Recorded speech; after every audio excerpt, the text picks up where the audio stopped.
Hey everybody, this is Robert Jackson, and thank you for tuning in to Station Square. Hope everybody is having a lovely Saturday so far. We're just getting a lot of rain here in LA today, which is A plus. Yeah, we really need the rain, but yeah, like today we're just gonna be, so of course, naturally, what better way to spend the day, just indoors and listening to the rain than recording a podcast because what else can you do on a Saturday afternoon or morning, whichever time zone. But today we're going to be chatting with, now, don't let the name fool you. This is not Paul. This is actually his wife, Felicia Finley, if I'm not, Oh, yeah. yeah, Did I say it right? Felicia. Yeah, it's Felicia. Felicia. That's okay. I should definitely rename him. I'll rename him now. I do know No how to do worries. that. Yeah. Let's see. Um, so while you're doing that, I just wanted to thank you so much. There we go. Yay. Yeah, this is Felicia. We're already off on a great start. It's crazy. Yay, Yeah, technology.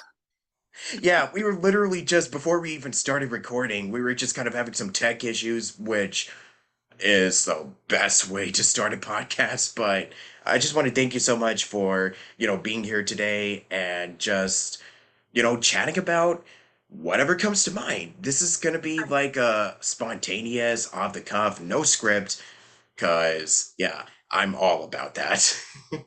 Perfect. Me too.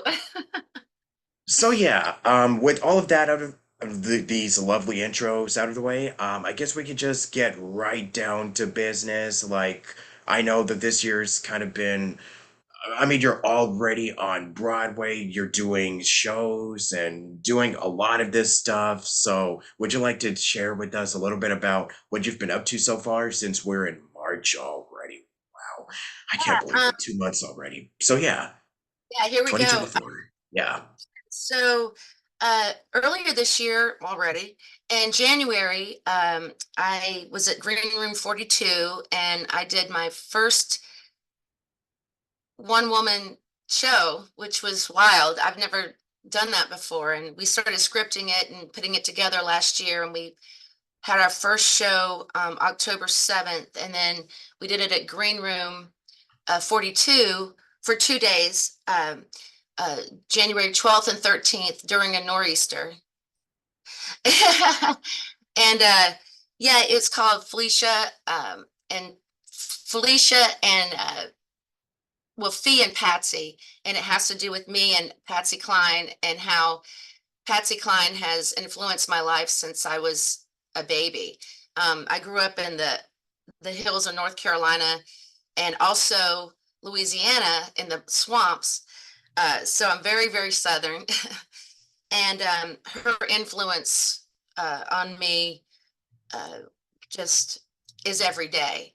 And I've been able to portray her in a couple of different times in a closer walk with Patsy Cline. And so I decided to kind of do a PSA for the public about how wonderful and integral she has been to not only females but every just pushing the the boundaries and giving people the confidence. We stand on her shoulders for everything that where we are now. She fought the battles I'll never have to fight. You know what I mean? So yeah, so that's what I did. And then I've been putting up shows with my husband. He's doing Jersey Boys. I've been helping him choreograph that. Even though I'm in Chicago, I've been choreographing on Zoom. And the reason I'm not with him in New York right now is because I'm going to be choreographing and assisting Dan Connectus for Guys and Dolls at Drury Lane in Chicago. So I do a lot. I do a lot on stage, but I do a lot behind the scenes too. I started off as a choreographer, and that's going to happen. I don't know how to turn that off. By the way, sorry. This is my husband's computer. My computer decided not to work. Anyway, yeah. So I start pre-pro. Well, we've already started pre-pro for Guys and Dolls. We go into production March 14th, then we open. I believe it's April 19th, and so that's very exciting. I'm very excited to delve into that. Yeah, and that's what's been going on.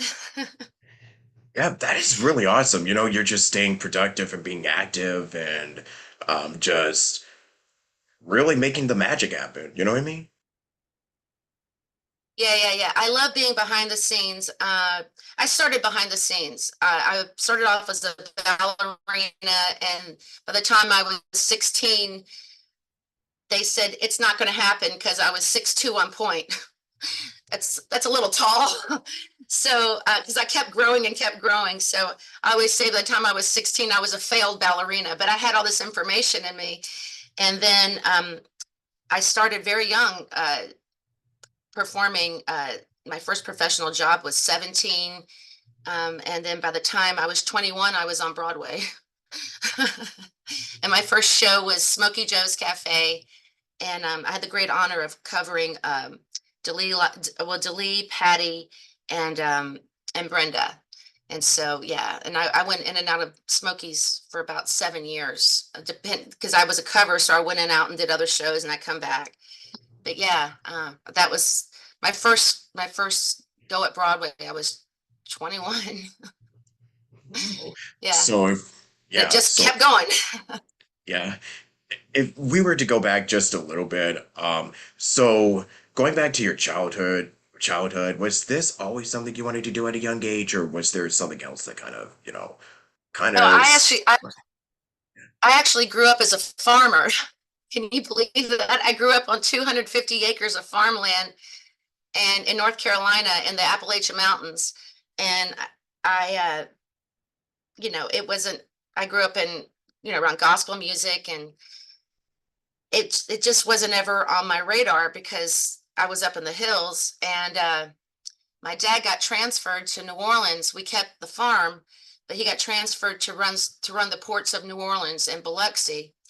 Um, and so I was introduced to Mardi Gras, and I was introduced to New Orleans, and we moved there when I was around 6 years old, and New Orleans just took me under its wing, and I started performing very young, and it just kind of snowballed. I just kind of showed up to whatever was in front of me, and yeah, I by the time I was, I guess, about 9 or 10, I was already making, like, I had W-2s. But it was all just, me showing up, and there's a lot of Mardi Gras balls and there's always something going on in New Orleans. So, and also I grew up in church, so they would always have me sing in church, and but it was very innocent. I didn't even know what Broadway was at all. Uh, it was just me falling into it. And I don't, yeah, it was very innocent, me falling into Broadway. It was. I always say I came through the kitchen. I came through the back door. Yeah. well, yeah, So, because I know with a lot of stories like this, getting started into showbiz is kind of like, oh yeah, I kind of started doing this thing, and then all of a sudden it was kind of like, I kind of snuck in, or just yeah, and right. somehow here I am. Yeah, I was I also twirled baton very young. And so I did all these meets and things like that, kind of like swim meets. Baton twirling has things similar to that. And at one point they were scouting baton to go to the Olympics. So that was my first foray into something very big. And I was only 11 when that happened. They did not choose baton twirling, they chose rhythmic gymnastics. But after that, I decided to get into ballet. And then by the time I was 13, 14, I was in New Orleans Center for Creative Arts, NOCA, and that's where I went to high school. And it was a basic training for the arts. Some of the best performers of the world have come out of NOCA. Baptiste went there, Harry Connick. I mean, the list goes on and on. And I would say it's basic training for the arts. They really got us ready for me as a dancer, got me ready to, get out there and really work. I never really thought I could sing. So it became a bird in hand kind of a situation where I would be auditioning as a, because this was out when I lived out in LA. And I would get hired for a lot of industrials and, uh, you know, it was different. People did tons of industrials back in the day. And then I worked for Disneyland. And then uh, I was scouted for a show on Broadway. And I didn't think I could sing at all. And but I could read music and because of church and I played piano and things like that. And next thing I knew, I went from I got hired for the national tour of Jesus Christ Superstar with Ted Neely and Carl Anderson. Love you, Carl. And that was the connection to Broadway, the same people that cast Jesus Christ Superstar. And I was a swing and I covered 12 girls and one disciple. And then the same people that cast Smokey Joe. So that's that connection of how I got to Broadway. But it was very, very innocent. I didn't even know what I was auditioning for, to be honest. I mean, I knew Lieber and Stoller, but I didn't know any Broadway music. So, uh, but I knew like Elvis and all those kind of. So it kind of just worked out. Yeah. So that's how I got Smokies, was just kind of a fluke. And would you say that attending the Naga really helped you develop your skills as a performer and as a person? Oh yeah, it really hones your ability. They teach you to your it's really a mental game, performing and auditioning. And they taught us to be uh it's not personal, it's a business. And casting is I'm surprised anybody's cast in anything. It's just there's so many elements involved just to cast one person. And it's you just can't take things personally. You just have to show up to the moment and do your best and then let it go. And I think because I am a farmer and because I grew up very pragmatic, I just was like, if it went my way, that's fine. If it's not. And so yeah, Noka I think the hybrid of being in that school and then also the pragmatic of, working the land and all that was a bizarre, great confluence of me being ready to perform. Yeah. And not take things personally. Because a lot of people can do that. Well, I did this and I did, and I'm like, that's half of what, or I would say 70% of what we do is rejection, is just getting used to that aspect and then, pulling your bootstraps on and going forward. And yeah. And also having that balance of knowing that it's not your fault, it's a business, if that makes any sense. Oh, yeah, it really does. As somebody who has also been an actor for about 7 years, yeah, I cannot believe it's been 7 years already. I know So that, yeah. yeah, it's not personal. It's not personal at all. And I think a lot of people, I do a lot of master classes and things like that. And that's the first thing I tell, especially college students or younger students is, um, if you get upset about rejection, this is not your business. This is not the way to go. I always say, go behind the scenes. There's tons of stuff behind the scenes. There's many people behind the scenes. Oh, yeah. Oh, yeah, that's definitely like what a lot of us, for anybody that starts out, that are not really, I mean, unless if you had a background of like, I don't know, just developing a thick skin and also for really allowing the business because it is a business and like I know like when you started it's like oh yeah I love the glamour whatever what have you like however way you Never get thought. into the showbiz but yeah whether it's like yeah it doesn't matter who you are like everybody's totally has a unique experience or journey but just keep in mind that when you break into theater or doing acting or just anything like what people need to understand is that this is business it's show business for a reason. There's two words, not one. There's two. show business. And it's, again, it's not personal. But I think also just understanding every time you go into an audition, or whatever it is, it's you're putting your best self forward. And I always say it's not necessarily for that audition. You more than likely, those people that see you, albeit you may not get that audition, they'll remember you for another project. And so always show up, and do your best, because you never know what other projects are going on with all those people sitting there at that table, right? So there's always that bird in hand that keeps going. Yep, exactly. So I also, because after you did Smoky Joe's Cafe, you also did Cy Coleman's The Live, and so many other ones that we'll definitely get into in a little bit. But you were also considered to be. I mean, you ended up getting a Tony nomination for Best Musical, and yeah, would you say that that was the part, being in that musical was what really helped you, um, really you started coming into your own and really got your name out there, would you say? About the wedding singer? You're I'm talking about sorry? the wedding? Are you Oh talking no, about the? like the life. Yeah. Oh, the And live. also that too. Yeah. Oh gosh, the live changed my life. I was in between shows. This is a great story. I just got into New York. I'd only been in Smokies about 6 months. And at the time that was called it's the August Wilson. But anyway, it was called the Virginia. That's what it was called. And we were on 52nd Street. Or yeah, and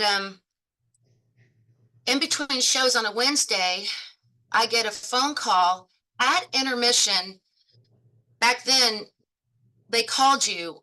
We all had phones in our dressing rooms, uh, and you had your own personal numbers in your dressing room.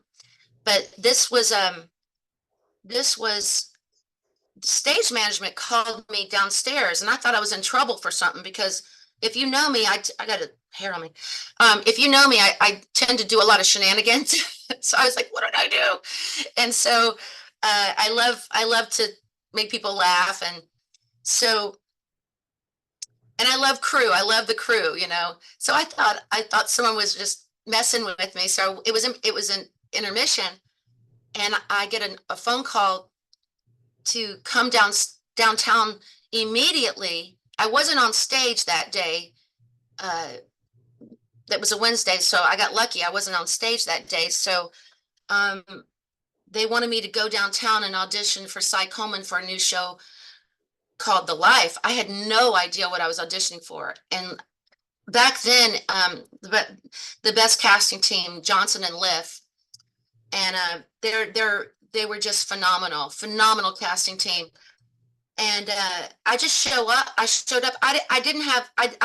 never had like a book or anything like that because I didn't come up in musical theater.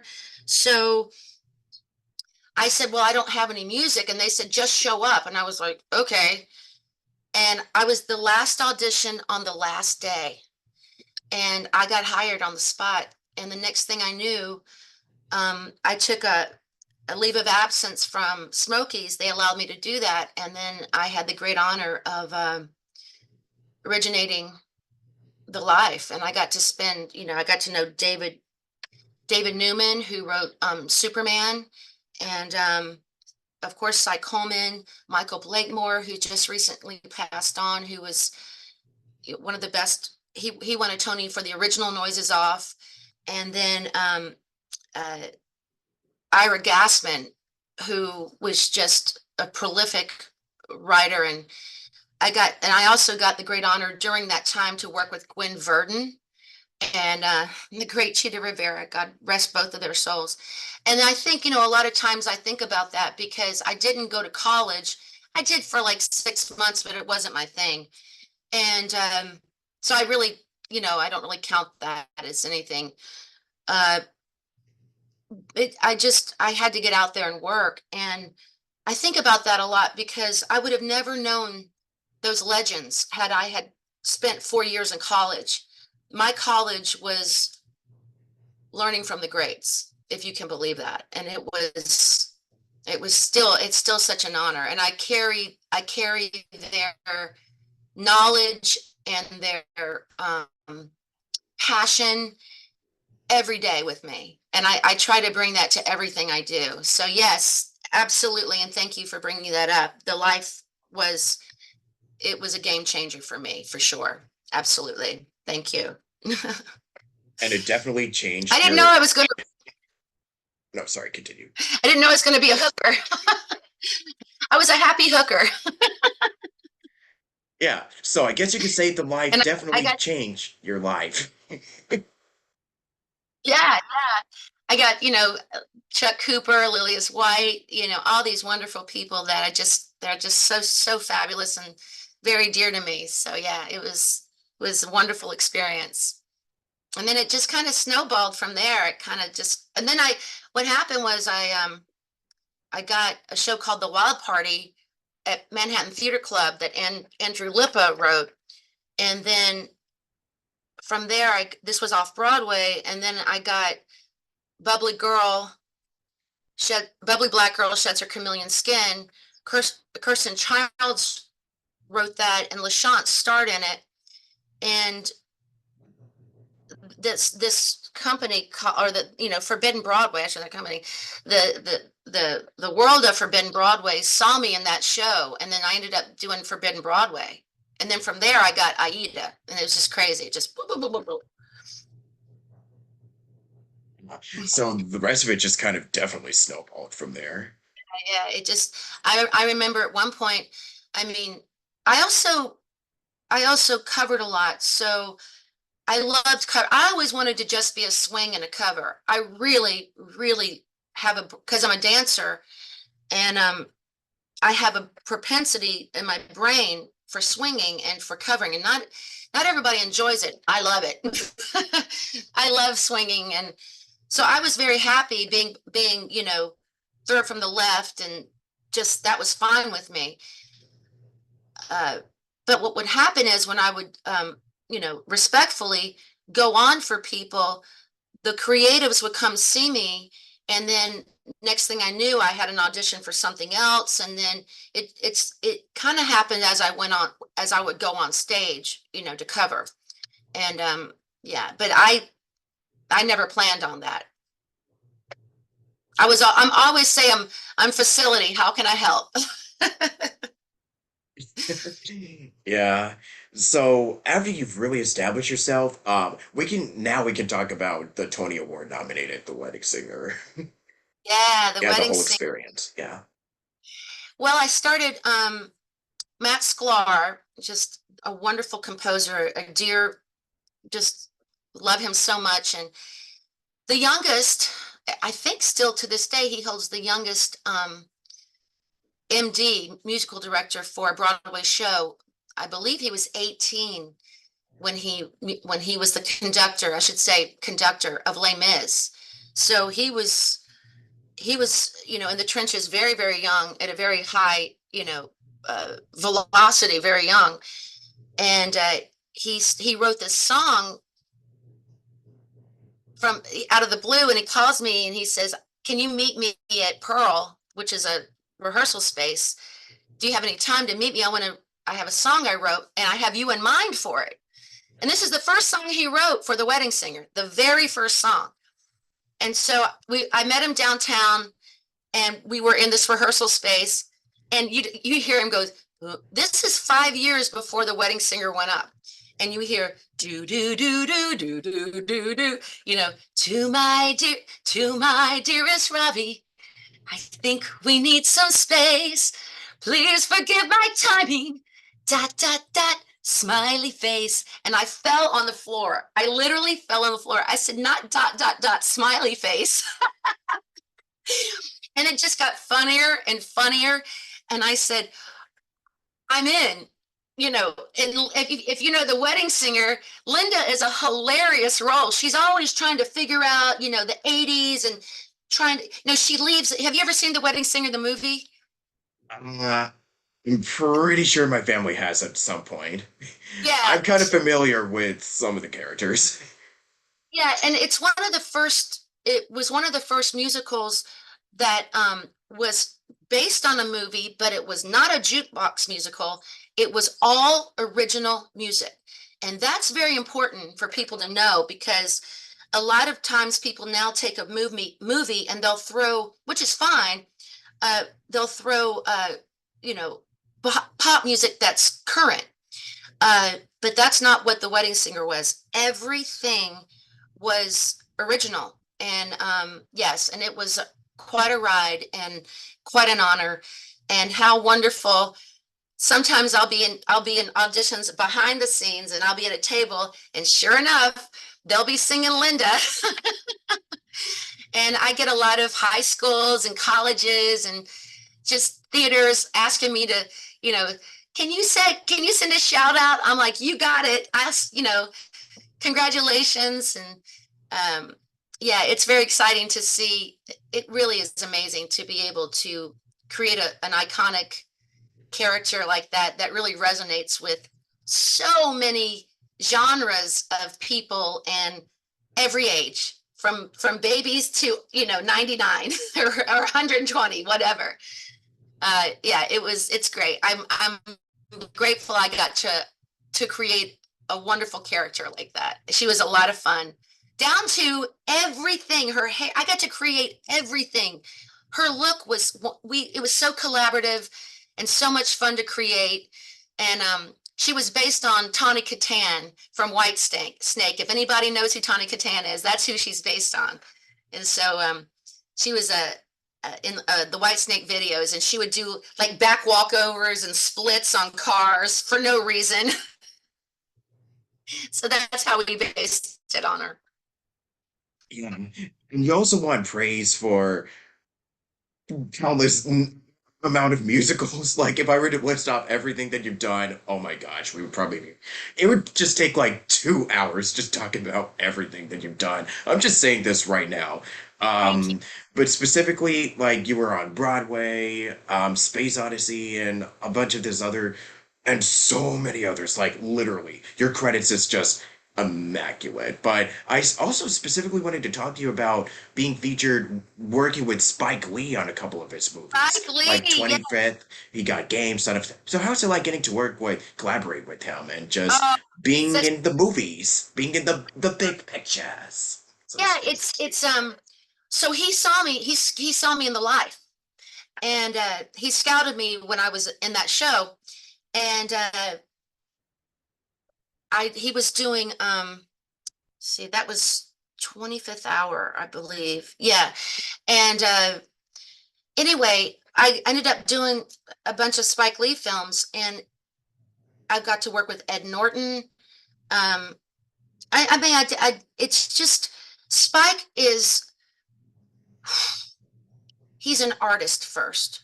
And he's also, I'm going to take that back. He's a storyteller first. He's a storyteller first.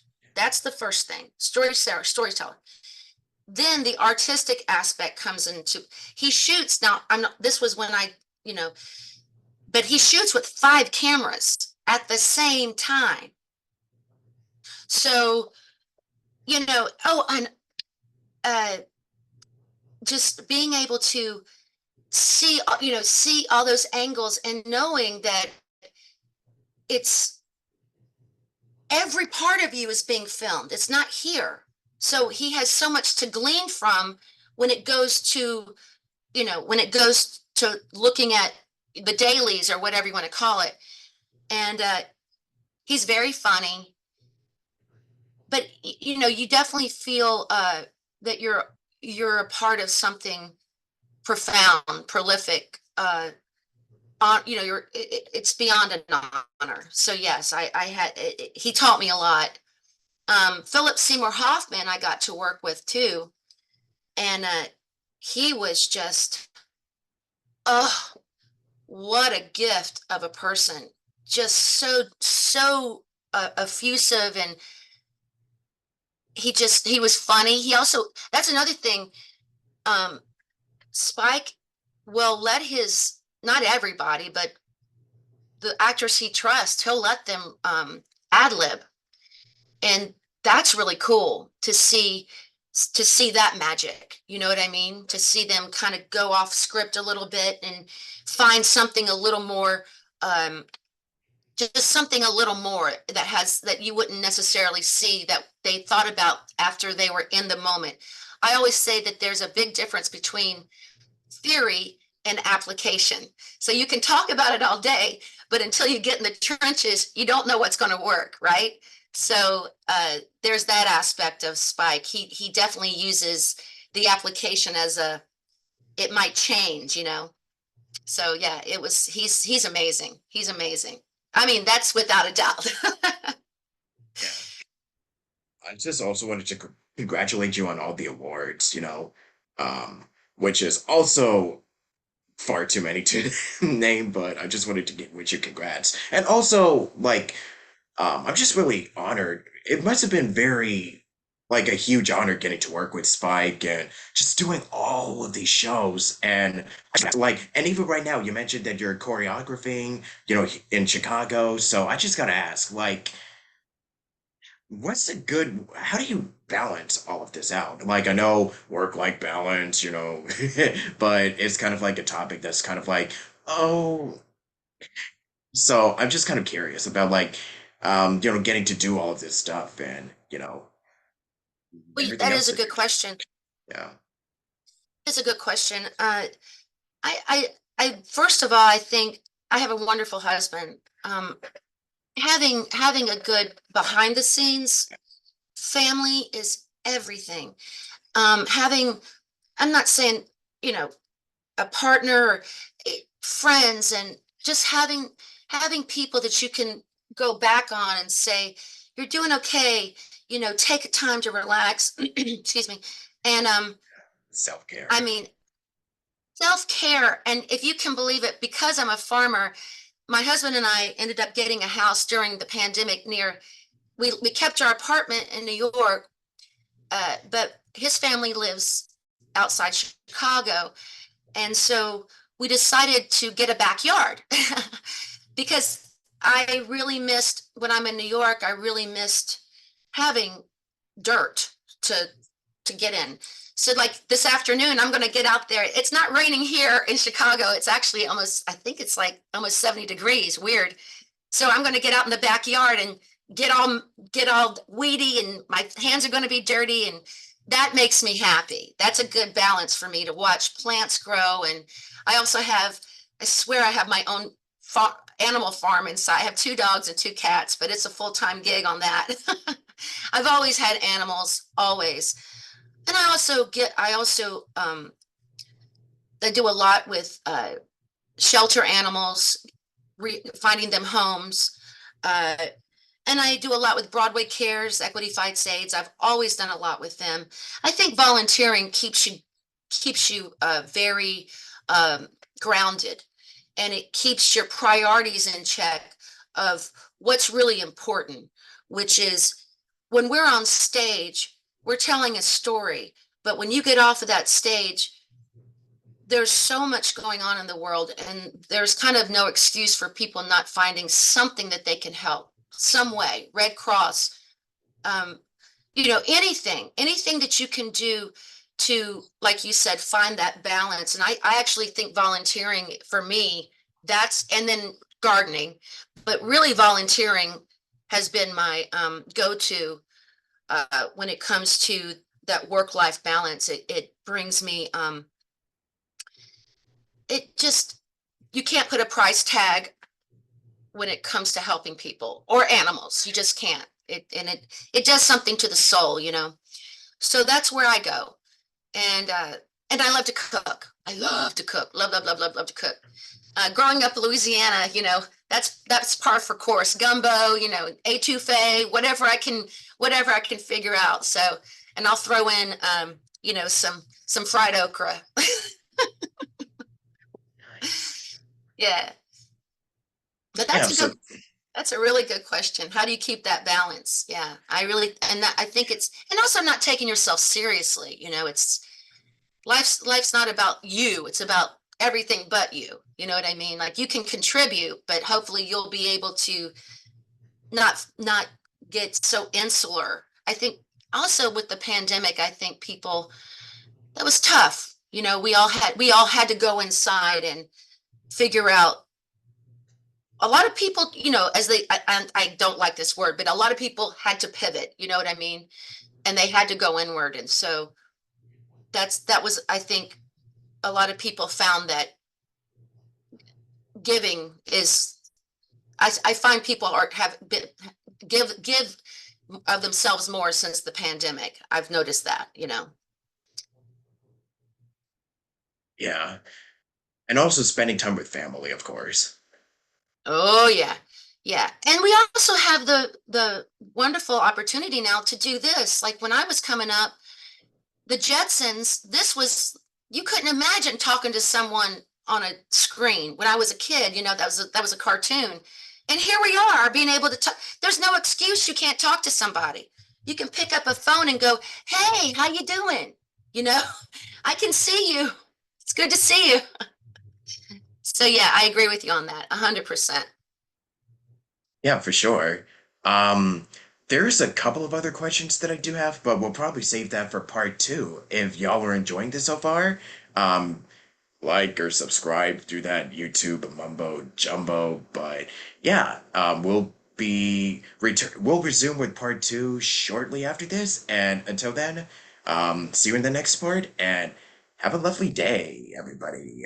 Thank you. Okay, so we're back, and we were just kind of dilly-dallying around before we started recording again. So that got me to thinking, got me to as like my little perfect segue to my next question, which is, um, so we've talked about Spike Lee, and you got to work with Ed Norton and so many of the writer for Spider-Man. So who would you also consider to be like a major influence or an inspiration in your life with theater, just in general? If you want to give a Gwen, shout out to all those that Gwen might be Verdon, watching this. Yeah. Gwen Verdon, Gwen Verdon, Gwen Verdon, Gwen Verdon. She changed my life. Changed my life. I got to work with her with the City Center Actors Fund with Sweet Charity, and it was life changing. She she taught me so much at such a young age, and I genuinely miss her. Just her spirit and her how grounded she was, how honest she was. She cooked for everybody. I took that in. That's part of who I am. Whenever I'm in a show, you know I'm going to cook for you. She taught me. She says, because I asked her, I said, "What is the one thing that you can tell, share with me?" And she said, "Cook for your company because it's the one thing that brings everybody together and everybody needs to eat. And a lot of times when you're doing a show, people forget to eat." It changed my life. And being from, growing up in New Orleans, I said, "Gumbo, I got you." So I'll come in with a big, like, like when we're doing 10 out of 12s, which now they've changed it, like 9 out of 6 or something like that. But anyway, even when I'm a creative behind the scenes, I'll cook. And it changes people's uh, uh, energy. They calm down, they relax, and then I can, you know, we can talk. We can talk. Louisiana and Mardi Gras and everybody. It just brings everybody together. So that would definitely be my biggest influence ever. Yeah. I And I still know, can't. I still can't believe I got to work with her. uh, I mean, it's like, one of the joys of working in the business is getting to work with people that you would never expect in a million years that you would ever be able to work with. Like, I've also talked to folks that have worked with, legends that have worked on, the original West Side Story musical or, Wicked or Beetlejuice. I mean, just talking about Little Shop of Horrors, just some of the classic ones that you see in, Broadway and theater. I should also tell a little story since we're kind of on the topic of musicals. So over here in Costa Mesa, like California, my mom and I, we got to see the Lion King musical. And I meant the one on Broadway. So it was really fascinating because I'm pretty sure everybody knows and loves, the 1994 classic. Yeah, 1990. Yeah, the animated Disney classic. So when I heard that they're actually bringing the musical over here, because I've heard all the rave about, how awesome and amazing it was. So I went and watched it, and you know what? It was different from the animated film, which, I wasn't expecting it to be like because it's kind of hard to top the original, but I really think that it's good in its own way. It, like, the set pieces, I kind of like something that's always with me, like, you mentioned how, working with it, you mentioned, oh God, wow. Oh yeah, Spike Lee. How you mentioned that he was a storyteller Yeah. first. Like, I just like, getting immersed into like the shadow silhouettes, and I just like getting immersed into like the set pieces of what's going on, and just allowing just the visual body language just really speak to the audience. Yeah. And just Well, really allowing, yeah, because I I'm have just that type of person. Yeah. I have quite a story with the Lion King. First of all, Sure. working Yeah. backwards, my husband was one of the resident directors for the Lion King. There was a couple of national tours, and he was one of the resident directors for 4 years uh, with the Lion King. And then, rest his soul, Jason Reyes, the original Simba, and I were very close, and I was his date for the opening night of the Lion King. And I got to watch him because we did the national tour of Jesus Christ Superstar together. He was pilot, and then he got Simba from Jesus Christ Superstar, and I was there outside of his room when he booked in front of Julie Taymor Simba. I was there when he came out of the room, and he booked it.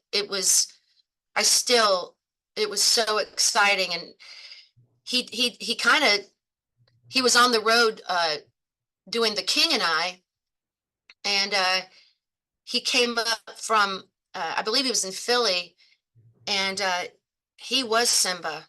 He was Simba.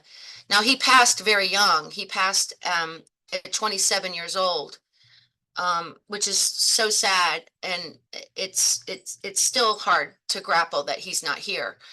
But I have a very close connection with the Lion King. Kevin Cahoon was also one of the original hyenas, who I'm very close to, and yeah, it that was a groundbreaking show in a lot of ways, and it changed the game, I think. And my husband, he was in shows like De La Guardia, Blue Man Group, a lot of Cirque shows. So he was a great fit for those costumes, and also do you remember when they came through the aisles? Remember Yeah. that? Yeah. Every I totally remember that. Yeah. So every city they had to change because not all the awnings would allow the elephant or the giraffes to come through. So sometimes they you wouldn't see the elephants, or they'd have to come through the sides of the house. So I have a very intimate connection with the Lion King, and I completely agree with you. It's a groundbreaking piece, and that's why it has sustained forever. And actually, the little boy that's playing Simba right now on Broadway, my brother is his chiropractor in Hawaii. Wow.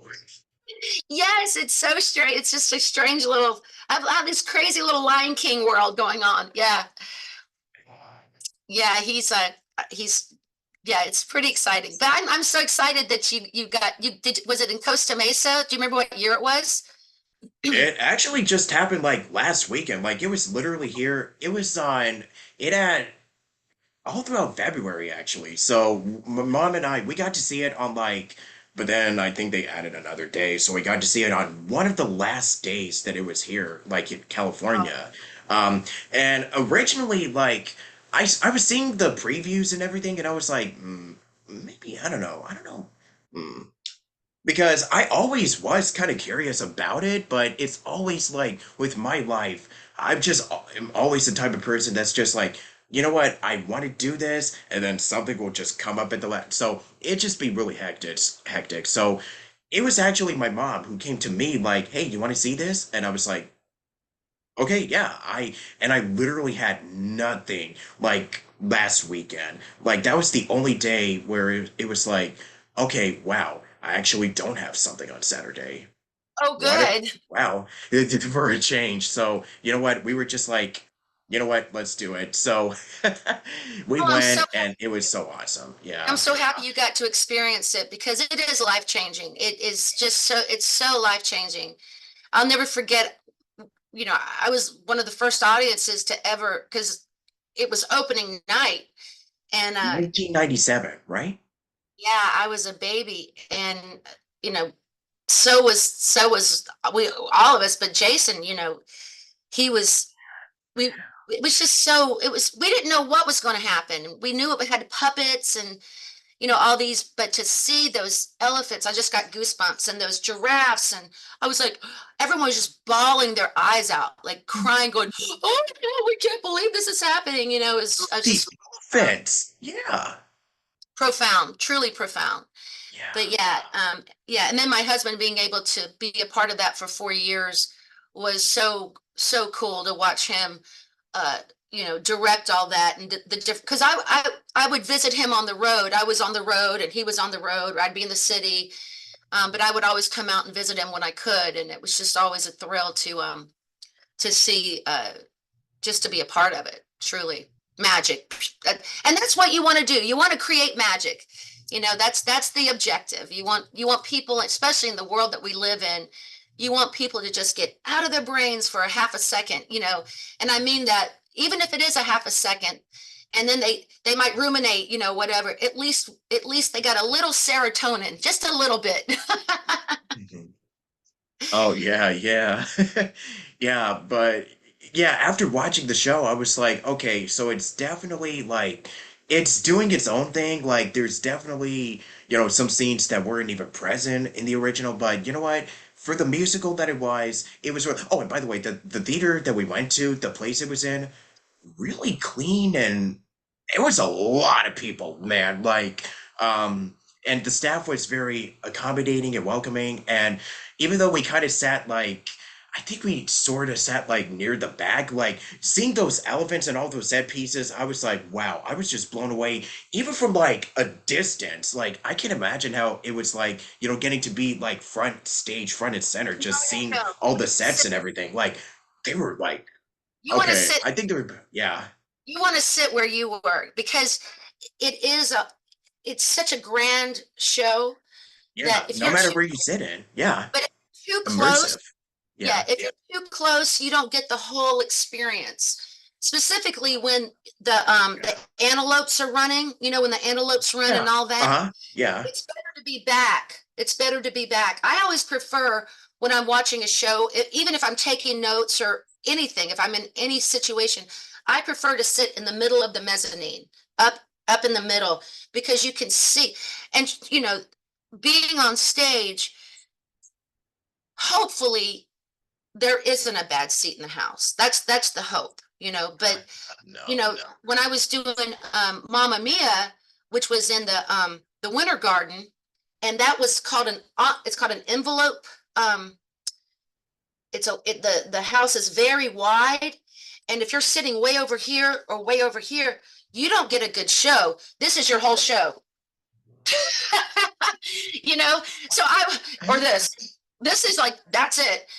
Um, and so I always tell people, if it's a long house, don't sit out here, try to sit up. But that's really the only time those long houses are the kind of not good. But if a house that sits like this, there's not a bad seat. There's not a bad seat. Totally. Yeah, I swear they were about as big as I'm sorry, I'm just still kind of like thinking about last week. It was a really fun and also a fun little family outing, because we definitely do need more of that, especially these days. Yeah. So true. Especially this year, man, because coming up it's gonna be pretty interesting, but not to get into the politics. Like, that is totally not what this podcast is for. But yeah, I also wanted to bring up, like, for Mamma Mia, you want to know how I actually first discovered it? How? Okay, I was a kid in 2008 because, everybody talks about, like, the movie that came out way back when, and it was everywhere. And I was just sitting here like, okay, what is Mamma Mia? So I,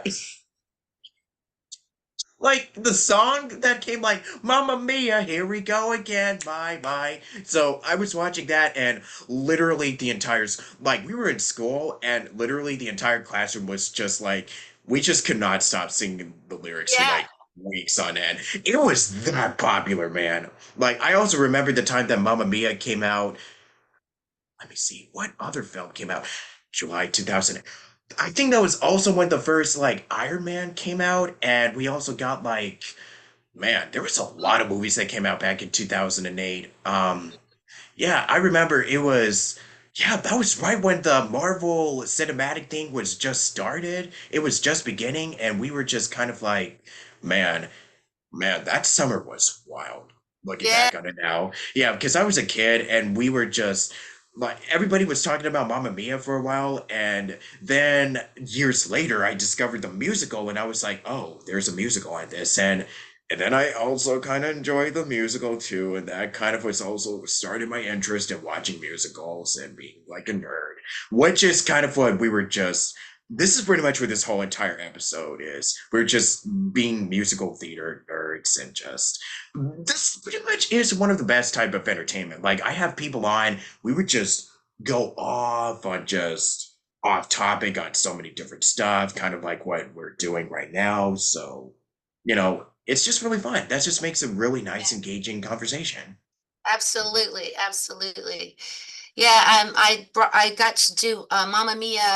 I started in, I believe it was 12, and I stayed in, yeah, 12, 13, 14, and I left early 15 right before it closed.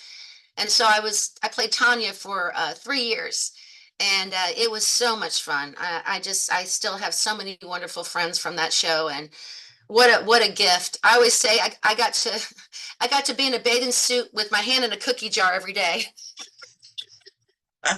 Wow. Because being Southern, I didn't grow up around snow, kind of like California.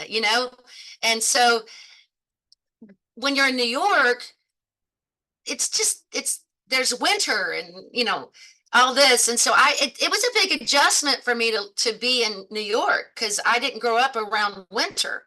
I remember the first time that everyone's like, we're going to change over our winter clothes. I was like, what are they talking about? What's winter clothes? I never even had a coat. I never had a coat ever.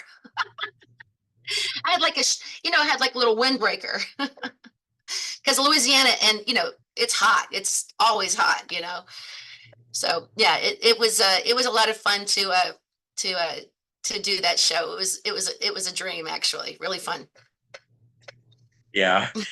Um, and going back to Mamma Mia for a little bit, apparently the sequel came out, but I never watched it. But I am kind of really familiar with the original. So, um, yeah. Is it how's that for an introduction to a I mean, there's like other ways that you could get introduced to a musical, whether it's from a movie, like The Lion King, for instance, before it got adapted into a musical. But yeah, there's like so many different creative outlets where you can like when it comes to media in general, whether it be from a movie, a video game, or just anything, like a lot of us just are all like so immersed and wrapped up with so much, shows or anything that inspires us when we were younger and that also got us into and also when it comes to creating our own stuff, like for instance, a podcast or just Mhm. anything that we do, it just can be like, all of us are artists and we're just really letting our creative, you know, our own creative juices just flow and just sharing our love, with a new generation of other artists and creatives like actors, entertainment, etc. Comedian. Oh yeah, I actually think the world that we live in now, you have to be creative. I don't care what world you work in. Yeah. I mean, even now, I mean, I'm going to bring it up. You know, we're on the precipice of huge. This is going to be the onset of AI is going to be as big as what the internet has done, and it blows my mind that we're in a time where we don't know we're on the front lines of the Wild West, you know, and we're just beginning to understand what we can do. And my point is that everybody's being creative now, everybody, and you have to think on your feet. And I think that's a really what an exciting time to be alive, and also to be in a time where you really can't hide. I love that. I love that nobody can hide. And that brings me you know, you have to show up to your best self. And there's, you know, there's cameras everywhere. And we have to be our as a global entity, we have to learn to be our best selves, you know. And with that, a lot of creativity. Got to think on your feet, you know what I mean? So I think it's a really wonderful time to be here on the planet right now. It really is. It's very exciting. Oh yeah, I really could not say. I couldn't have said it better, man. Like I definitely agree 100%. Like, you know, a lot of us are here just to spread joy and laughter and to share what's and to share our hearts into what we believe is right and just to make a positive influence and change in people's lives. As they say in the South, amen and amen. Yeah, I'm about to be up on the stadium and I'm about to preach to you. You know what I mean? Yeah, I'm like, preacher. I'm about to. Can I get an amen? amen. Oh boy, now here come. Yeah, It's yeah. true. I was also raised. Yeah, Yeah, I agree. You know, but it is, it's a, that's a really nice way to put it is, you know, we really need to be our best selves yeah, and we can all, we're not different. No, none of us are different. We just have to learn that we're brought up differently and I've traveled a lot. I've traveled the globe. I've been to Israel. I've been to Japan, Australia, all over the globe. I've been everywhere. And what I've learned is that everyone's the same. We just might have different languages, but our hearts are the same. And we want the same things, which is peace. We just want peace. We just want everyone to calm down, you know? And that's one thing that I love being able to travel, which I did very young. And I also did doing cruise ships. I did cruise ships very young too, and so I got to see the world for free. So, which I encourage young artists out there, if you want to see the world, go on a cruise ship and get paid to see the world, and you get to perform, so it's fun. Yeah, but yeah, it's a yeah. You learn a lot when you go to see different cultures, and you just realize that, and you respect your home more. I think you respect, you know, where you are, and I mean that in any capacity, you know. But it's really it's eye-opening when when you can calibrate that people are all the same and they all want the same things, which is family, peace, love, basics, food, you know, cook for your families. yeah. I'm just curious because this literally just came to me. But how did you and Paul meet? We met on The Wedding Singer. He was assisting he was assisting Rob Ashford and who was the choreographer.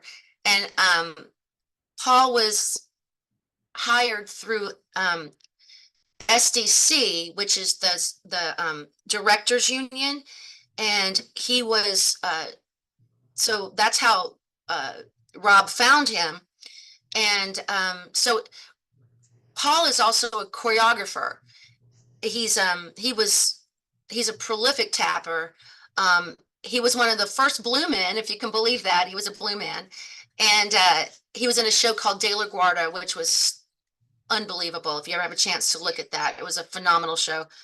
So he has a lot of Cirque elements in what he does, and it was love at first sight. We met, and a lot of people talk about when we met. There's because we just went like, it was instant, and we met we met early December, and by July of the next year, we were engaged. A year later, we were married. It was very quick, and we're going to celebrate 17 years this May. Yeah, congrats. We're very, we're Gen Xers, and we're glad that we can talk together. We can talk Gen X, and we were those kids. I don't know if you've ever seen them, but it's coming back. But I remember every night at 10 p.m. It's 10 o'clock. Do you know where your children are? I remember that. Oh man. Our generation was so feral. We didn't have the internet, so we were out there till, literally till the cows came home, and they were like, "You're back already," Yeah, we had it was a very wonderful time to grow up. It was just so innocent, and so it's. I'm glad that we're the same age, because it makes a lot of difference, when we talk about things, But yeah, we're very much happily together. So, and Once again, he's my best friend, and I love collaborating with him. That's another thing. Like, I never thought that the person I would marry would be the person that I could actually help, you know, put up shows and create create magic. That was never on my radar. I couldn't imagine marrying someone that, would have his kind of vision, and just he's such an amazing director. And I don't say that lightly. I'm not saying that because we're related on paper. I'm saying that because he's really great at what he does. He's very thoughtful, and it's a joy to be able to assist him when I can. So yeah, that's how we met. now here you are, all these years later. I know. Isn't it funny how everything just kind of connects? Like we were just saying, like how the life and the wedding singer just are kind of really not pivotal, were really crucial moments in your life that just brought you closer to so many of your friends, directors, and now with the wedding singer, it even brought you guys together with your husband. Which I And if you're never listening, yeah. I never expected. I had always been with people that weren't in the industry at all. Like I dated some people in the industry, but I have to say, because I honestly, because I grew up farming on 250 acres of farmland, my mentality is not the same as I would say as a lot of artists. So I'm very pragmatic, and I always say a really bad day is when an Angus is caught in a barbed wire fence. That's a bad day. So if it's not that, it's not a bad situation. We'll figure it out. So my bar, when it comes to issues, I found that I didn't want to be with people in the industry, mainly because I didn't have a lot in common with city guys that grew up in the city, right? Uh, so I tended to date people that were, you know, just not in the industry. And when I met Paul, his dad grew up with construction, so he grew up getting up at 4 o'clock in the morning in Chicago. And before he went to school, he'd be building a house with his dad and then go to school. And I was like, I like this guy. He's got his priorities in check. He might be in the entertainment industry, but he knows how to build a house. I like that. Yeah. Man, this is really fun stuff.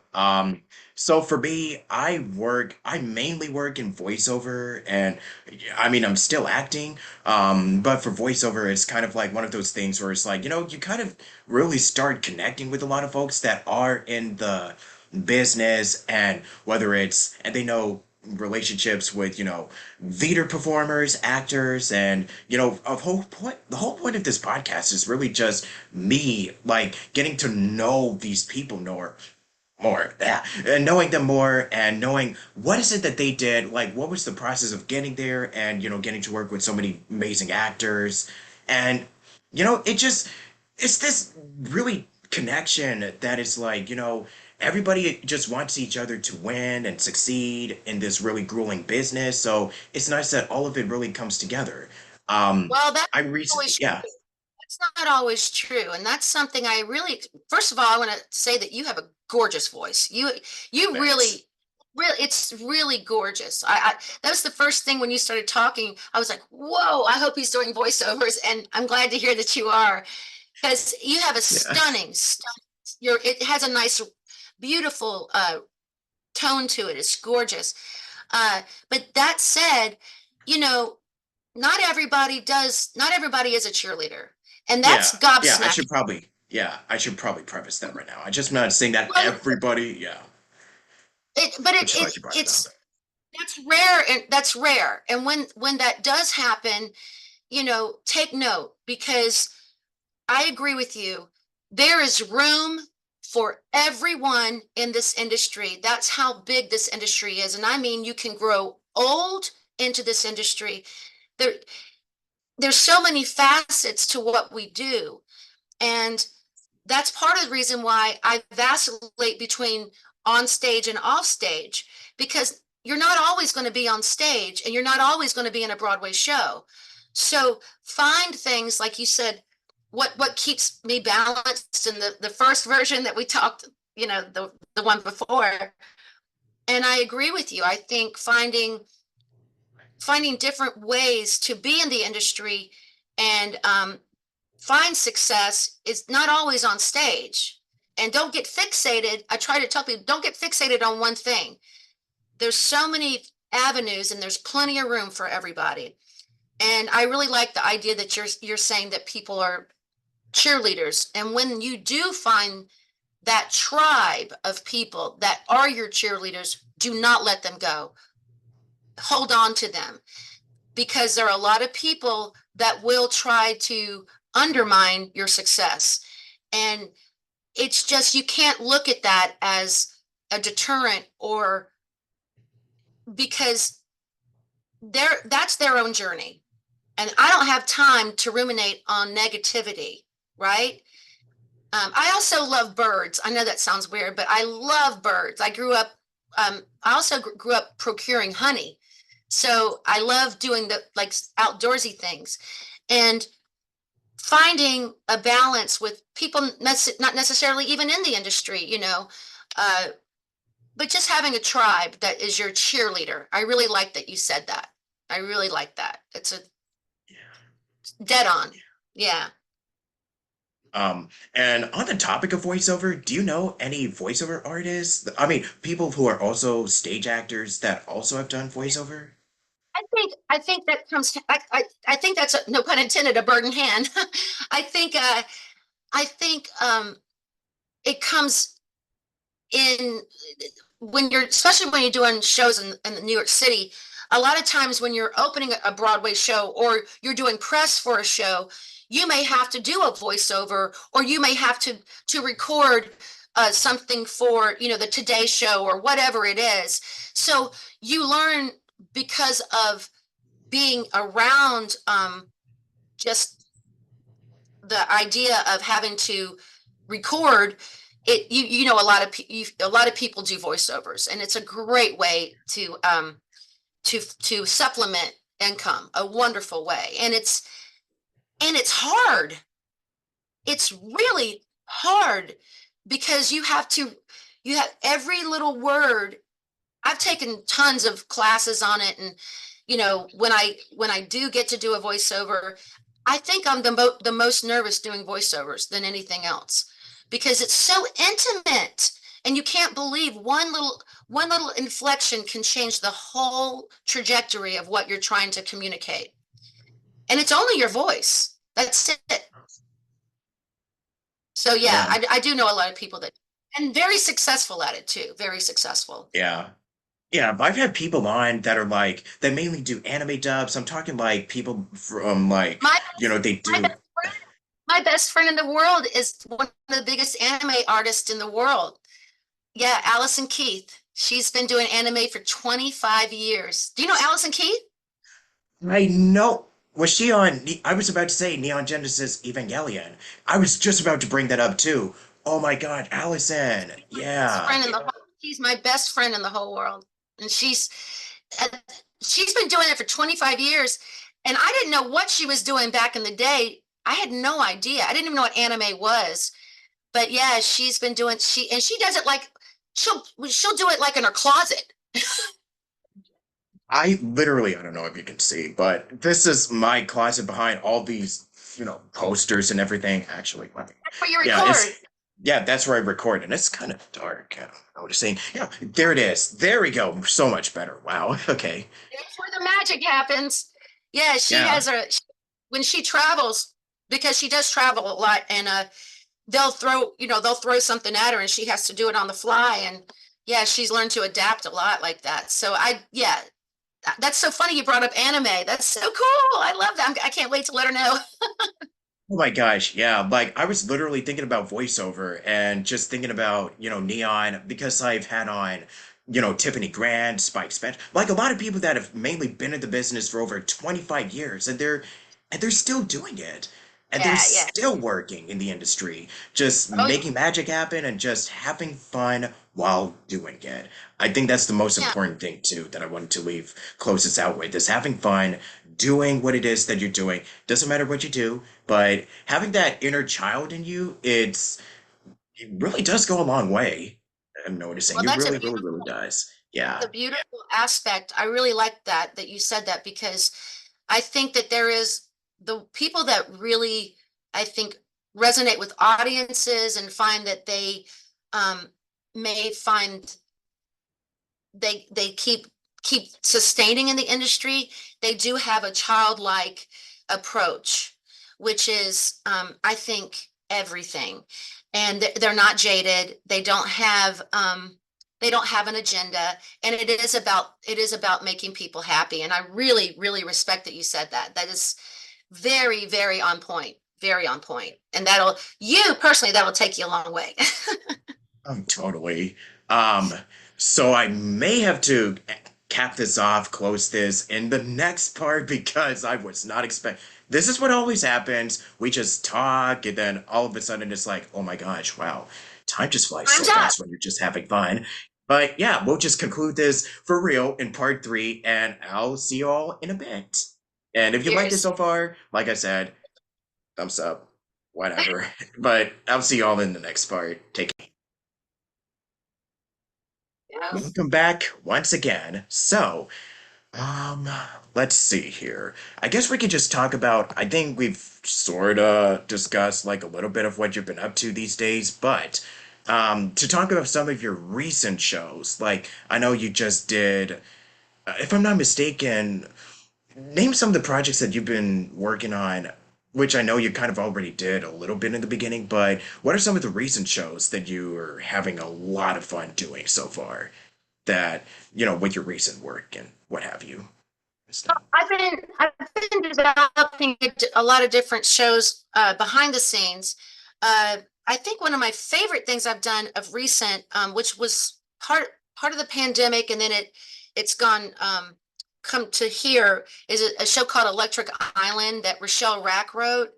Uh, it's just a great show about I always say it's a chorus line for women, and it's a really wonderful show about how my generation and then the girls coming up and how vastly different it was for us. But it's a musical, and it's really a phenomenal show. that I've been developing there. And then just a lot of workshops that are in what I call pre-production. Um, but this time of we really have to focus on, sadly, theaters are struggling right now. And so funding is a big issue for a lot of shows. And so you can do a lot of work and then it gets to, the finish line and then the theater doesn't have the funds. But I did develop another show called What a Wonderful World, and I played Mrs. Claus, which was a lot of fun. I got to play Mrs. Claus was retiring, and I got to sing songs like Fight Song and uh The End of the World by REM, like all kinds of really cool songs. Uh and then I did another show called Songbird that Lauren Pritchard wrote, which was such an honor to do, based on uh the Seagull, but it's a country version, a country. I do I love to sing country. I love to sing country. That's really my baseline is country. So yeah, so I helped do that, and it just, it just really is I just show up what people want me to do. I love developing shows. I've developed a lot, and I think I bring ideas that maybe enhance the writer's purview of, like, I I like working with writers, and helping them find their vision. I'm never attached to it. And I always say that's never about me. It's about the character. Who cares what I think? You know what I mean? Uh, and that's it's an honor. It's an honor to develop. So I have a lot of stuff in the background, being developed and stuff like that. So yeah, it's always going. Yeah, and also the Green Room 42. Yeah, I just did that.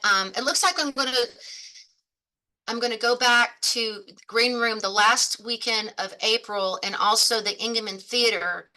Uh, I don't have those dates on me, but I'm gonna do Patsy and Fee, my one woman cabaret, and it's called a, a cabaret of audacity, because I will say that I've always had a lot of audacity, and I mean good audacity, meaning when you're a dancer, which I am first, you don't have time to hesitate. And dancers are very, we're just happy you recognize us. So if you even say our name, we're like, thank you so much. And so when I approach every project like that, I approach, how can I help? Not it's never about me, it's how can I help? And so I'm putting up that show at Green Room. Like I said, I believe it's going to be the last weekend of April, but I'll give you those dates because we're trying to solidify those dates right now. And then I'll be doing it at the Ingman in Long Island the day after. So, and then I hopefully will be doing it in Big Bear in August. So I have maybe you can come up and see me. So yeah, so there's a lot of that going on right now. Just trying to figure out dates of where I'm going to do it, and working out where I'm going to tell my Patsy story. And I love singing Patsy Cline. It's my heart. Yeah, so backwards to Broadway. Share with us a little bit about, that musical that you just also recently did. So that's my show. That's my one woman show, Backwoods to Broadway. And I really did grow up in the backwoods of the Appalachian Mountains of North Carolina. And I was the first person born in a hospital ever in my family, if that gives you any indication of how backwoods I am. I grew up in a holler, and it's just my family settled that land in 1750. And so I grew up farming my whole life. And when you only have land and animals, you you make up stories. And I didn't realize I was going to be. I was always making up stories and singing to the animals and the chickens or the pigs or whatever. And so was Patsy Cline. She grew up a lot like I did. And I grew up around her music and gospel music. So I just tell the story of how she influenced me to have the audacity to go out of the hills and then bring it to I always say I came from wonderful storytellers that prepared me to tell stories on a grand stage. Totally. And for the whole choreographing process, like I know you said that you're doing choreography in Chicago. Do you also enjoy the whole process, or do you find that being up on the stage is kind of like, your main bread and butter, so to Oh, speak? I choreography is my heart. Like I said, I never thought I would actually be on stage. I didn't ever see that that would something that would happen. So choreography is really my home base, and it brings me so much joy to see what I have in my brain. I can to see it come to fruition on a stage is it's so it's so magical. We keep bringing up the word magical, and so I have a lot of joy, and I definitely they're very equal. The same kind of joy I find they're very similar as far as the euphoria that you feel, you know. But I will say one of my favorite things is to hear people laugh when you land a joke and everybody laughs and you have to wait for people to stop laughing. Ugh, that is incomparable. That is just there's nothing like it. It is so euphoric, and you know that people will go home and they'll be so happy. And my brother, who's a chiropractor, he always says never underestimate what you do or like what we do for a living, because I used to say to him, I was like, I don't know why people don't clap for doctors because they save lives every day. And he says, well, you're a heart doctor. And I said, what? And this was years back. And I said, what do you mean I'm a heart doctor? He says, you make people laugh, which brings serotonin to their heart, and that breaks up plaque. So you're a heart doctor. I was like, that made me so happy. So we're heart doctors, Robert. No. we help we help plaque in the heart. Isn't that a great thing to know? It's really cool. Nine. So yeah, Um, I do love comedy. I love comedy. I love it. I love making an ass of myself on stage. A good pratfall is always fun. yeah. So I'm kind of curious, like anything that you've seen or watched, when it comes to media that I know we talked about people that inspire you, but what media also inspired you? What media inspired me? Yeah, Uh, like books, movies, that's yeah. I think if I were to really like was the Carol Burnett show. Do you even know what that is? I, dude, my family, dude, my mom and like my, I will say that my family from the 60s and 70s, they loved Carol Burnett. They love Mary Tyler Moore. They love I Love Lucy. Yeah, we're going back to the I guess the golden age of television, so to speak. Also, one underrated show that I cannot believe not too many people discuss about, MASH. Yeah. Oh, I love MASH. I Yeah, love, TV love, love, Land. love, love. Yeah, I love going MASH. My back dad, to my dad, that was his favorite show. Of course, my dad was stationed in South Korea on the DMZ, so he had a lot of commonality with that. He was first lieutenant artillery, and so I particularly care for that show because it was my father's life, literally. Because people think it's actually in Korea is where that takes place, and so yes, I love MASH. But going back to the Carol Burnett show, as a baby, it would come on and I would, and also the Lawrence Welk show, which I can't believe I'm saying that, but I used to call it the bubble show. And this is when I was, just a baby. And I didn't understand television. I tried to get inside the television. I would actually try to get it. I tried to put my head in the television because I wanted to be with them. My parent, I know, I wish if I was a baby now, I would be like a viral baby because my head would be, they would laugh at me. They would bring people over to watch me try to put my head in the television. And I remember I had the great honor of working with Bob Mackey and Catch Me If You Can in Seattle. And he designed my costumes. And I remember we were in a fitting, and I'm like, Bob Mackey is it? He's my brain is like, and he dressed me in a the exact replica that uh, Anne Margaret wore on her USO tours. The exact dress. There were two of them, and they were the same. They were the same dresses that she wore, replicas. But they were, and there were these.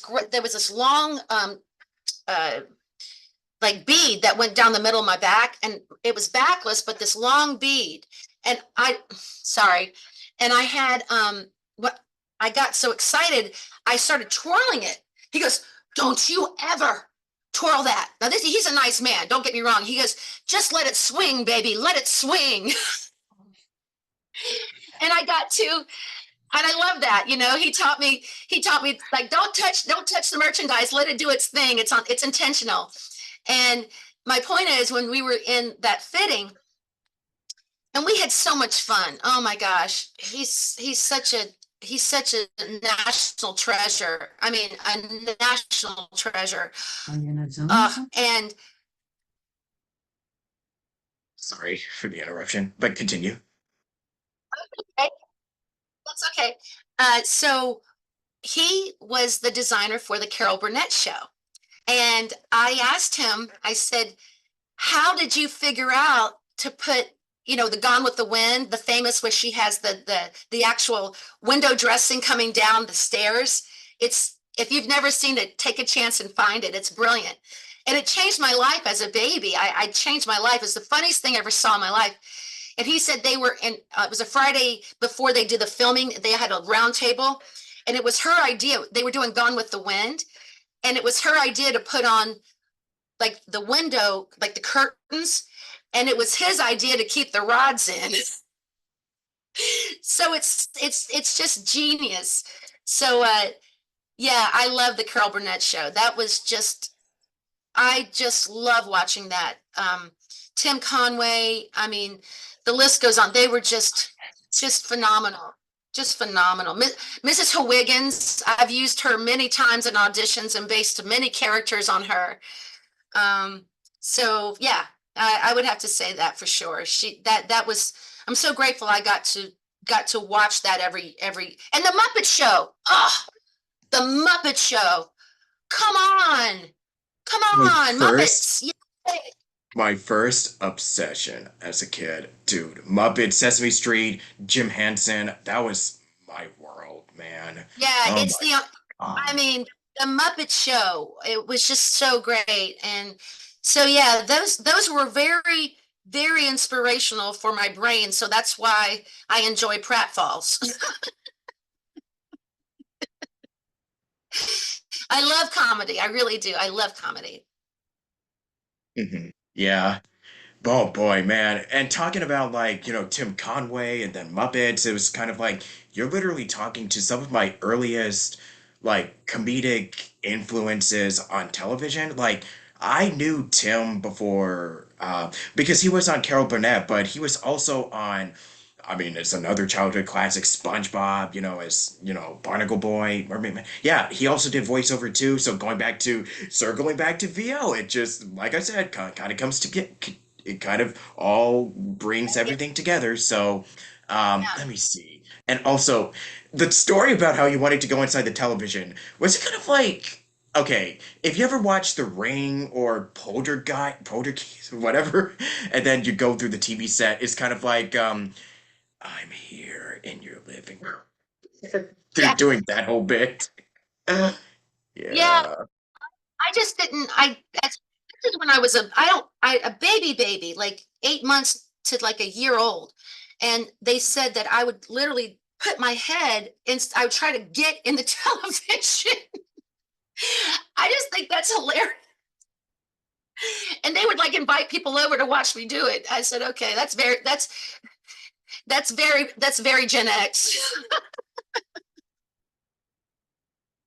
Yeah. We all used to do like really dumb, silly stuff. So Exactly. that kind of also got me to thinking, do you have like any positive or funniest memories or anecdotes of just your entire career?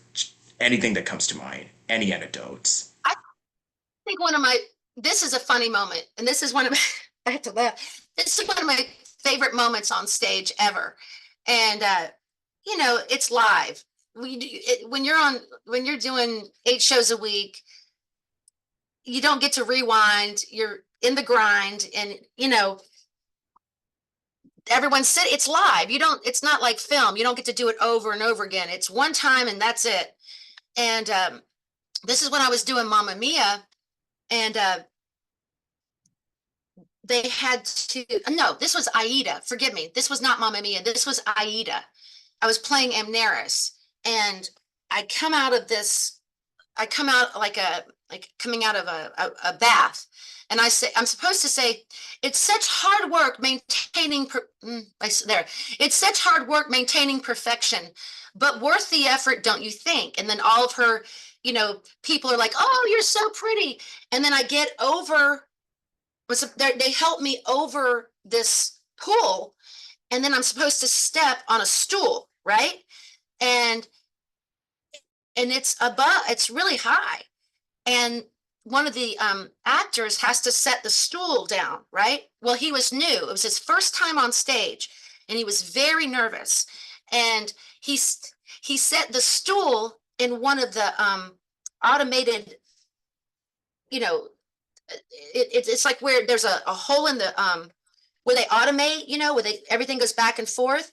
And so he accidentally put the right side of the stool there. So when I went to step on it, I flew up in the air. So it'd be like Nuts. this. Yeah. So it'd be like this, and the stool went like that. But I stood here thinking Oh. it should have been, but he put it right here. So it was so the stool went into that groove. I flew up, like literally flew up in the air, and I have all these big wigs on and like this huge costume on and all this. And it's a setup to Strongest Suit. So it's a big, big scene. I flew up in the air. Robert, God is my witness. I fell flat on my butt, my legs out, and I went, clunk. And I laughed so hard because I think falling is funny. And I just started going, and then I pointed at the audience, and they all pointed back at me. 3,000 people went like this. And then I Leave, I pointed can back at fly. them, You really and they thought you were pointed back at me. Superman for a moment. But Yeah. it was about, I'm not exaggerating, it was about 30 seconds of me and the audience laughing back and forth. And a lot of people remember that moment that was on stage with, and it was very funny. It was a classic. But to see audience point at you, and you point back, and you point, and I was just sitting on my butt. Showbiz. Yeah. That's a funny moment. That was a really funny moment. And yeah, those kind of things happen. You just got to roll with it. And I think doing Forbidden Broadway, taught me to just roll with it and just keep going, and it's live, so they'll Who always knows? remember it. Yeah, the talk of the oh my gosh, that got me to watching so many videos where you see all these mishaps happen on stage, but it's like the actors just gotta be in character and just gotta roll with the punches and just gotta make it blend with the show. And, they say the show must go But on, but it's so funny. there's It's really fun. but there's one other one that's funnier than that, and that is, and I mean this with love. I had the great honor of playing opposite Andre DeShields. He was the devil, and I was Lola, and we got to play opposite each other, and it was absolutely glorious. I mean, he was so, as you can imagine, amazing. So after I did whatever Lola wants, we have that scene together where he's the devil's telling Lola how bad she did and all this, where we're sitting on a bench, downstage right, and the set piece that was behind the set piece that was behind us started moving somehow, and then it made our the bench that we were on, it made it slow. This was very slow, I might add. It made us slowly fall off of the bench. Andre made that audience laugh, and it was not me. I was watching him. He made such a bit out of that. It was probably a solid minute of laughter, and that's a long time if you time it. I it was hilarious because we were just we're falling off our set. Just real slowly. Like, no, no, no, don't worry. This is normal. This is We're falling off our set. yeah, and it's like, oh no, don't worry, everything's totally fine. Oh yeah, and we both fell on the ground, and he did this whole, like, he just made the audience laugh so hard. I actually was laughing at him and the audience. I broke character. I didn't care because it was really funny. But yeah, those kind of things happen, and it's really how you handle it. Just going with it, and making it like a Carol Burnett show. Just going with it and make everyone Yeah. laugh. Moment, yeah. It all comes back to it's a live experience, and it should feel like that. It should feel special and unique. To this very day, the best and funniest audience reaction, it actually did come from the Carol Burnett show. I don't know if you've watched that one clip where the entire cast just was on the floor laughing so hard. And literally the Oh, audience, it just felt like in a whole entire minute. Like, oh, oh my God. And they cannot get through the entire skit in character. And then, like, near the end, everybody just broke. I have to be a little non sequitur. I have Okay. Ooh, what is this this? guy. Kit This guy. Kat. This Kat. guy is named Special Keller, guest. Mr. Yee, Keller, Cat. and he is 20 years old. This guy is 100 years old. Look at him.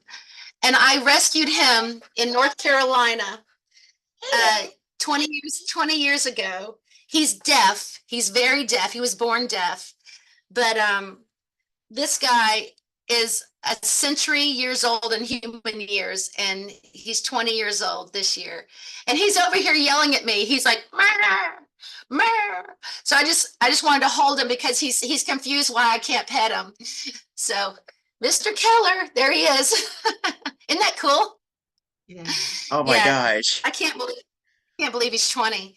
But yeah, he's been through every show. He's traveled the world. He's been everywhere, this guy.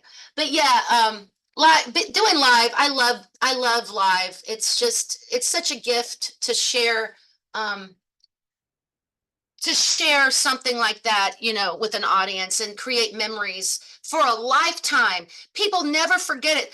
Sometimes I'll be in New York when I'm in New York, and I was just in New York last week, and I'm doing whatever, and somebody will come up to me and say, I saw you do so and so, and you cracked me up because this and this. And I'm like, yes, that's what it's about. That memory that's only for them. That's only for them.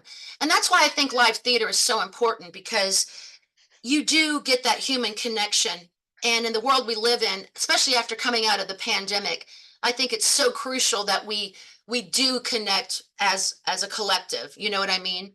Because we have to keep live theater alive. It's very important. Just for, the fact that it helps us as a as a entity. Yeah. And to this day, do you still get people coming up to you saying, "Oh my gosh, you are such an inspiration"? Like, do you still get that? Oh, I do. And I'm always so grateful. I get letters and the pandemic changed a lot. I had a lot of shows that were coming into the city and now they're not going to happen for whatever reason, So a lot of things that I was doing, I had to just like everybody else, figure out something else to do. Uh, but it's been, you know, it's always wonderful when someone acknowledges something that you made an impression in their lives and they'll never forget it. That's priceless. And it's a gift. It's a gift. Yeah. Yeah, totally. And boy, it's just like now I'm just still thinking about that story you shared. Man, all those but then again, you know what? Just handled it like a pro. Like if you're willing to laugh at yourself, like it's super important that I wanted to bring up.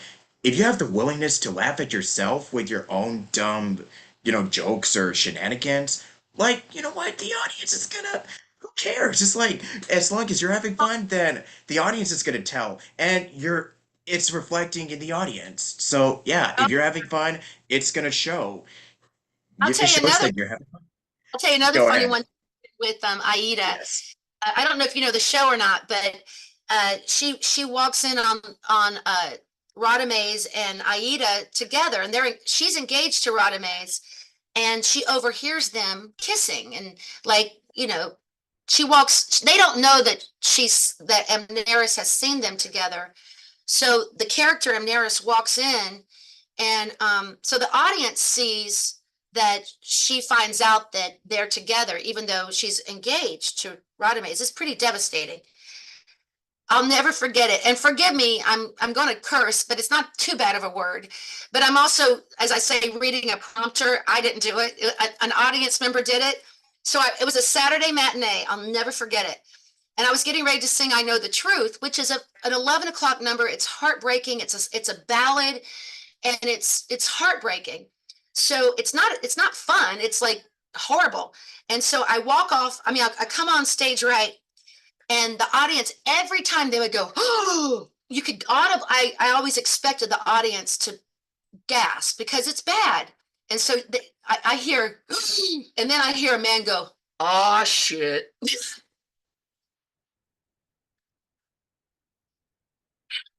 I swear it sounded like Darth Vader. And then the audience laughed at him. And then I couldn't sing. I was crying. I was like, "I know the truth." But he literally audibly said, "Ah, shit." Oh, Oh my God. shucks. It's It like was fun. Darth Vader being like, "Oh,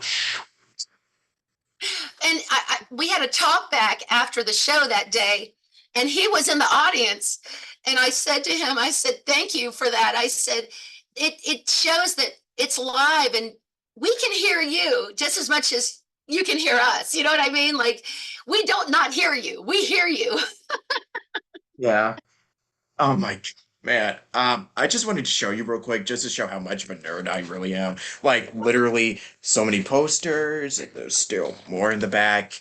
I literally have like signatures. Like we were just on the subject of like, meeting actors and whatnot have you. Yeah. Like literally up bottom, I'm literally wearing like a Mario shirt. So just kind of goes to show you that we're the biggest nerds, and that just makes whether it's D&D or what have you, like it literally makes just oh, yeah, this has just been sitting here. Like, each day you just feel like, oh, it says winner on here Yeah, from I have David Buster's. David Yeah, Buster. yeah. Um, So I like had a every couple of day, birthdays. yeah, you feel like a winner. Yeah, definitely. Yeah. But yeah, it's such a gift to hear an audience respond. And yeah, but again, my favorite thing is laughter. You can't put a price tag on that. You just can't. Yeah. Yeah. So I know you've discussed like the recent stuff that you've been doing. So what is something else that you wanted to share or plug in? And yeah, just your socials and everything that you wanted to put out there, so we can I'm just check out your stuff. state that. I have to, full disclosure, I'm really bad online. I try to go online, but I grew up in a way that we were taught not to promote ourselves. We were taught that, uh, you know, when I first started Broadway, you couldn't, the only way it was completely only what they call Lincoln Center Library, and they would record us for, perpetuity, but you weren't allowed to, it was reverent. It was very different. And now I remember when I was doing Mamma Mia, it changed because everyone had the phones and you couldn't control people anymore. So I will have to admit that I'm doing better with my online presence, but I'm on Instagram at Fee Finley 7 because everyone calls me Fee. So Fee Finley 7, and then you can find me on Facebook. And that, yeah, and then yeah, I'm going to be putting out a lot more about my shows coming up this year. So if you do want to look for me on Instagram or Facebook or anything like that, I will be putting out a lot more information on the show, uh, Backwoods to Broadway this year, and that's going to really be my focus this year, which I'm really excited about, to bring my story of Patsy Cline. And I'll sing you a little Patsy. You want me to sing you a little Patsy? Sure, sure, sure. So this is, you ever heard of the song Crazy? Sort Maybe of. not. That's one Maybe. of her Yeah. big hits. That's one of her big hits. And I got to portray her, and I will say with complete reverence, I did win Best Actress doing her. And so that was such an honor because I really tried to bring the true essence of her, because of the authentic essence of her. And I had to get green lighted by the estate, which was a big honor, for the estate to green light me. Um, but this is one, I'll just do a little nugget of me singing Patsy. This is, you know, so crazy. I'm crazy for feeling so lonely. I'm crazy, crazy for feeling so blue.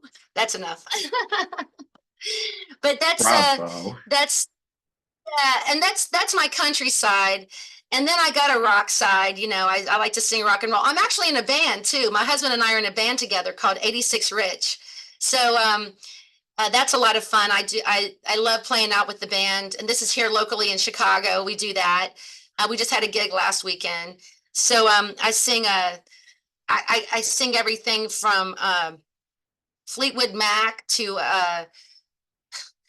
Ozzy Osbourne. I mean, Black Sabbath. I sing everything. So yeah, so it's fun being in a band with my husband too. He plays drums. And do you ever see that commercial that says I have an animal in my house and it's the animal, the Muppet? That's my husband. Boom, Or you drums, know. drums. So yeah, yeah, that's what I'm doing right now, and I appreciate you asking. And so I'll be putting more stuff out the closer that Lovely. the dates come out. Hmm? Yeah. Um, and for my last bit of advice, if there's something out there that you really wanted to give a shot at, you know what? Have fun. Don't be afraid to look silly, and most importantly, just be yourself. I love it. I'm on board 100%. You and I have we have a same vibe. We're in sync. And also your music albums, just talk about that really quickly. Great move for a Tuesday. Yeah, and then we can just definitely It's conclude. such a gift, and if you ever have it won a lot of awards. It's an original album, and we wrote it back in I want to say 10. We wrote it's been a while now, but it's still a great. I really love that album. I'm very proud of it.